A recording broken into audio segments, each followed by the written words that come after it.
Jadi tuan-tuan yang dimuliakan Allah SWT sekalian, saya ingin baca beberapa bukti ilmiah tentang ajaran Syiah ni. Dan saya bentangkan pada tuan-tuan daripada kitab tafsir Hasyiah Sawi ala Tafsir Al-Jalalain dalam surah Al-Munafiqun. Dalam Al-Quran ada satu surah yang disebutkan surah Al-Munafiqun. Al-Munafiqun ni makna golongan munafik, may yuzhirul Islam wa yukhfil kufra, makna orang yang menzahirkan luarannya Islam tetapi di dalamnya adalah kufur. Contohnya macam Syiah, luarnya nampak sorban jubah tetapi dalamnya kufur. Mereka mengingkar qada-qadar, mereka mengkafirkan sahabat Nabi, mengkafirkan Aisyah, mereka menukar rukun Islam menukar agama Islam, menukar rukun iman. Jadi bagi orang-orang di luar sana yang masih mengatakan Syiah itu Islam, maknanya Islam mesti ditukar rukun dia seperti mana Syiah. Jadi maknanya sebab tu ulama-ulama daripada Pakistan mereka menghukumkan siapa yang menganggap Syiah itu Islam, maka orang itu adalah kufur. Sebab apa? Sebab Syiah merosakkan rukun Islam, merosakkan rukun iman yang menjadi asas kepada kita.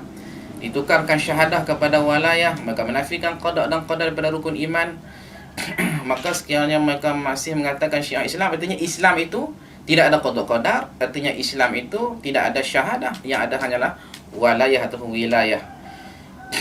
Jadi ulama Pakistan mengkufurkan Syiah dan mengatakan siapa yang menganggap Syiah itu Islam, maka orang itu juga adalah kufur.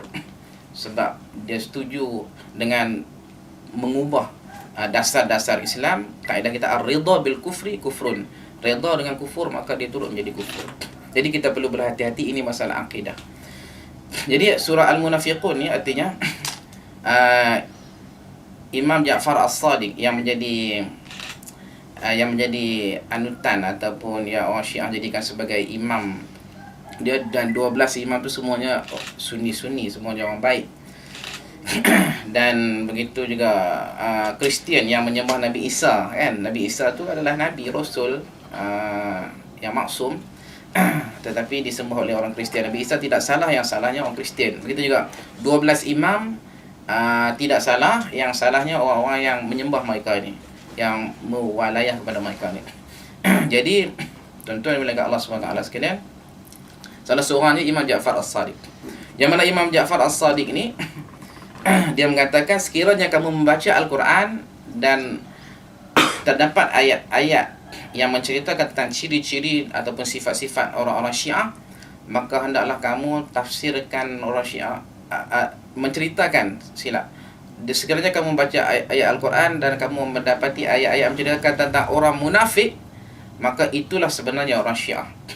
Kalau zaman Nabi, orang munafiknya adalah Abdullah bin Ubay dan kuncu-kuncunya daripada golongan A'rab, golongan A'rab, ini Badawi, kebanyakannya Badawi. Wa mimman haulakum minal a'rabi munafiqun, kan Allah Taala jelas sebut. Dan kalau hari ininya Imam Khomeini lah. Kalau hari ininya Imam Khomeini dan kuncu-kuncunya Hasan Nasrullah dan penyokong-penyokong Hasan Nasrullah yang mendewa-dewakan Hasan Nasrullah, yang mendewakan itulah kuncu-kuncu Syiah yang Allah Ta'ala yang dimaksudkan dengan munafik seperti mana ditafsirkan oleh Imam Ja'far As-Sadiq. Kemudian saya nak baca beberapa ayat yang jadi perbincangan orang hari ini. Ada yang kata, apa salahnya saya mengkagumi Imam Khomeini, kan? Tak salah kita mengkagumi Imam Khomeini. Jadi ramai pemimpin cakap, bukan Mak Sabu seorang saja cakap, kan? Ramai orang cakap kata tak salah mereka mengagumi Hasan Nasrullah, tidak salah mereka menjadikan idola atau mengikut Imam Khomeini sendiri. Mereka mengatakan tak salah sebab mereka tidak merujuk kepada ayat-ayat Al-Quran. Sedangkan semua perkara ini telah Allah Taala jelaskan adalah Al-Quran, bahawa mengkagumi orang-orang munafik, mengkagumi orang Syiah ni adalah salah dalam Islam. Tidak boleh dalam Islam, walaupun kita tidak mengikut ajaran Syiah, tapi kita memberi ruang kepada orang lain untuk mengikut ajaran Syiah. Contohnya satu tuan guru tu dia tidak Syiah, tetapi dia selalu menceritakan tentang kebaikan orang Syiah, menceritakan tentang kebaikan Hasan Nasrullah dan Imam Khomeini, maka menyebabkan anak-anak murid dia akan terpengaruh, akan ikut ajaran Syiah walaupun dia tidak Syiah. Jadi bagi saya itu satu perkara yang sangat salah. Buktinya dalam surah Al-Munafiqun, tuan-tuan boleh baca melalui tafsirnya. Dalam ayat yang keempat, Allah SWT berfirman, a'udzubillahi minasyaitonirrajim, wa idza ra'aitahum tu'jibuka ajsamuhum wa in yaqulu tasma' liqaulihim ka'annahum khusyubun musannadah yahsabuna kulla sayhatin 'alaihim humul adu fahdharhum qatalahumullah anna yufakun. Jadi maknanya, apabila kamu, Allah Ta'ala khitab tujukan kepada Nabi Muhammad sallallahu alaihi wasallam, apabila kamu melihat orang-orang munafik, yakni orang-orang Syiah kalau hari ini. Orang munafik adalah orang Syiah. Sebab orang Syiah ni, macam saya kata tadi, luarannya nampak Islam tapi dalamnya kufur. Kenapa kufur? Mereka mengubah rukun Islam, mengubah rukun iman, menafikan beberapa perkara daripada rukun iman dan menukar rukun Islam. Itu cukup mengkufurkan mereka. Jadi dalam hatinya kufur. Allah Ta'ala tujukan kepada Nabi Muhammad sallallahu alaihi wasallam, khitabkan, wa idza ra'aitahum tu'jibuka ajsamuhum. Dan apabila kamu melihat akan orang-orang munafik, orang-orang Syiah ni, maka kamu akan berasa kagum dengan tubuh badan mereka, kerana keindahan, ketampanan, handsomenya tubuh badan mereka. Macam hari ni orang tengok Hasan Nasrullah, mukanya berseri-seri. Imam-imam Syiah daripada kan Parsi, mukanya berseri-seri putih, macam susu kan. Apa ni, Mak Sabu pernah sebut dalam ceramah dia, isteri saya pun tengok Hasan Nasrullah ni macam nak dakap ke nak cium. Saya tak pasti ada dalam YouTube heboh tentang ceramah Mak Sabu tu. Jadi bila tengok Hasan Nasrullah, bila tengok Imam Khomeini, bila tengok apa-apa imam-imam Syiah ni, orang-orang Syiah di sini pun, kita tengok mereka nampak berseri-seri kan. Apa ni, rupa tubuh badan mereka hebat, tampan. Wa in yaqulu tasma' liqaulihim. Kalau mereka berpidato, yakni kalau mereka berkata-kata, pasti kamu akan suka sangat mendengar perkataan mereka. Jadi orang Syiah ni Allah Ta'ala beri kepada mereka ni sebagai istidraj untuk terus menyesatkan mereka. Istidraj, macam Hasan Nasrullah, kita tengok pidato dia jelas dengan bahasa Arab, fasih kan, dalam bahasa Arab. Apa ni, kalau kita tengok di Malaysia pun, Syiah di Malaysia pun cakapnya, ceramahnya orang suka dengar kan, dengan lawaknya, dengan apa ni dengan pidatonya yang cukup hebat. Ini Allah Ta'ala sebut, wa yaqulu tasma' liqaulihim li fasahati. Jadi akhirnya Allah SWT sebut, humul adu fahdharhum. Sebenarnya mereka itu adalah musuh, hendaklah kamu berhati-hati, awas daripada mereka ini. Mereka ni musuh. Jangan kita puji mereka, jangan kita sanjung mereka, sebab mereka ni sebenarnya musuh kamu, musuh Islam, musuh Allah SWT. Dan saya nak baca satu tafsir yang didatangkan oleh Abdullah bin Abbas, disebutkan dalam tafsir ini, adalah tafsir Hasyiah Sawi dalam juzuk yang keempat. Tuan-tuan boleh cari bagi orang yang boleh membaca bahasa Arab. Disebutkan, qala Ibnu Abbas, kana Ibnu Ubay jasiman. Adalah Abdullah bin Ubay. Abdullah bin Ubay ni kepala munafik yang semua orang tahu. Abdullah bin Ubay ni jasiman, seorang lelaki yang bertubuh sasa kan, bertubuh kemas, tampan, kemas, badan dia penuh berisi, sahihan, yang sihat, yang jarang-jarang sakit, mungkin tak pernah sakit. Itu maknanya istidraj Allah SWT. Fasihan, lagi pula lidah mereka ni fasih, berkata-kata. Taliqal lisan, lancar lidah mereka ketika berbicara dan berpidato. Dan kata Abdullah bin Abbas, wa kana qaumun minal munafiqina mislahu. Dan adalah satu kaum daripada munafik juga seumpama Abdullah bin Ubay. Jadi maknanya orang munafik ni, orang Syiah ni, Allah Ta'ala memang beri kepada mereka benda tu. Rupa mereka hebat, mereka boleh badan mereka kejap, mereka boleh cucuk-cucuk, iris-iris badan mereka sehingga keluar darah kan. Tapi sihat balik selepas daripada tu. Allah Ta'ala beri kelebihan kepada mereka, istidraj namanya.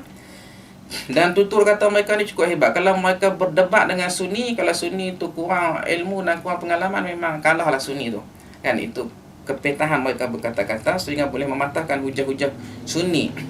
Dan mereka ini adalah pemerintah, pembesar-pembesar ru'asaul Madinah, pembesar-pembesar di Madinah. Wa kana yahduruna majlisan Nabi, dan adalah mereka sentiasa hadir di dalam majlis kuliah Nabi sallallahu alaihi wasallam.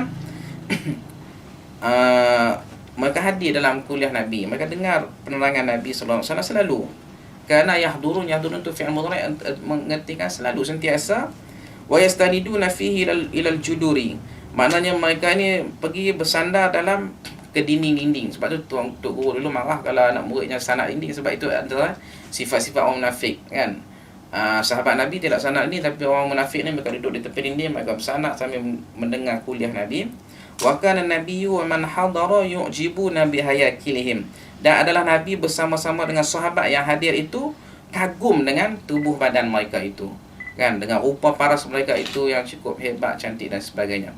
Jadi dalam ayat ini tuan-tuan, Allah Ta'ala sebut, ceritakan kepada mereka, humul adu fahdharhum. Sebenarnya orang munafik, orang Syiah ni musuh sebenar Allah SWT, dan musuh kita. Al-adu, maknanya Allah Ta'ala letakkan alif lam, tidak sebutkan mudhaf ilaih. Boleh kita gunakan alif lam ganti mudhaf. Nama adu hukum wa adu Allah. Humul adu, yakni adu hukum wa adu Allah. Mereka ni adalah musuh kamu dan musuh Allah Subhanahu Wa Taala. Fahdharhum, berhati-hati, awas, jangan kita memuji mereka ini, jangan kita membanggakan mereka ini. Jadi Allah Taala tegur kepada Nabi, jangan kamu memuji mereka ini. Dan dalam ayat lain Allah Taala dah sebut wala yaghrurka taqallubuhum fil bilad, kan. Dalam ayat lain dalam surah Ghafir atau surah Al-Mu'min ayat yang keempat, Allah Taala sebutkan supaya jangan kita tertipu dengan pergi datang mereka dalam negeri-negeri, artinya mereka bijak menguruskan negeri, bijak mentadbir perniagaan, menguruskan ekonomi, kan. Kita tengok hari ini memang Syiah bijak menguruskan negara mereka, mentadbir ekonomi mereka dengan baik, dan pentadbiran negara mereka, kan, cukup elok. Itu Allah Ta'ala dah sebut dalam surah Al-Ghafir, wala yaghrurka taqallubuhum fil bilad. Jangan kita berasa tertipu dengan pergi datang berjaya mereka itu dalam negeri-negeri mereka. Jadi maknanya kalau kita memuji Hasan Nasrullah, kalau kita memuji Imam Khomeini, samalah kita memuji Abdullah bin Ubay, kan. Samalah dengan kita memuji Fir'aun, samalah dengan kita memuji Abu Lahab, Abu Jahal, kan. Jadi mereka ni hanya istidraj, hanya perlalian yang Allah SWT beri kepada mereka supaya mereka terus sesat, dan orang-orang yang muji mereka ni juga akan turut disesatkan oleh Allah Subhanahu Wa Taala.